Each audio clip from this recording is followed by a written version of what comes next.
In a statement, the Attorney General, Barbara Underwood, said, quote, "Our petition detailed a shocking pattern of illegality involving the Trump Foundation, including unlawful coordination with the Trump presidential campaign, repeated and willful self-dealing, and much more. This amounted to the Trump Foundation functioning as little more than a checkbook to serve Mr. Trump's business and political interests." For example, take the more than $250,000 that went to settle personal legal disputes. Then he spent $12,000 on a signed football helmet by Tim Tebow. The largest donation in the charity's history helped pay to refurbish a fountain outside Trump's Plaza Hotel in New York.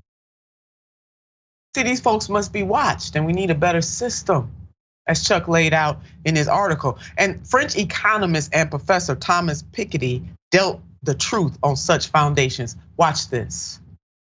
Now remember, Warren Buffett, told us one day that his secretary was paying a higher effective income tax rate than he is paying. So you cannot just wait for private philanthropy to fix the problem. I think private philanthropy is perfectly fine if it comes in addition to taxation. But Mark Zuckerberg gives 99% of his shares to himself.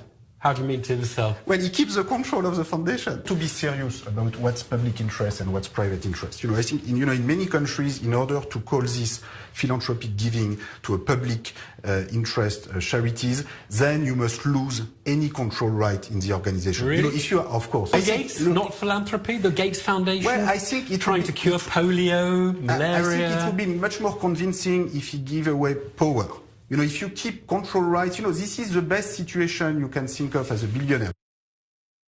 Yeah, the professor made that clear. Let's go back to Chuck's breakdown of all of this. This next bit of info might be the most frustrating aspect of everything that we talked about. What's more, billionaire charity is our tax dollars at work. For every dollar a billionaire gives to charity, we the taxpayers chip in up to 74 cents of that dollar in lost federal tax revenue, as donors claim deductions in their income, estate, and capital gains taxes, among others.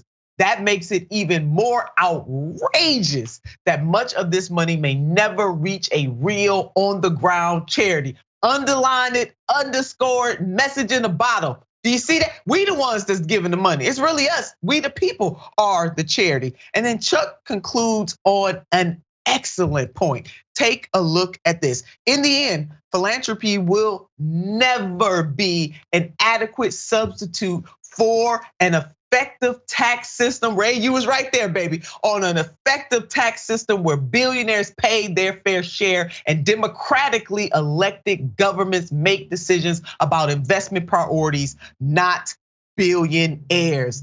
Chuck, you did that. Chuck, you did that. And just for more perspective, check out this headline. We're gonna end this segment right here with this headline. 2% of Elon Musk's wealth could help solve world hunger, says director of UN Food Scarcity Organization. Boom, mic drop, there it is.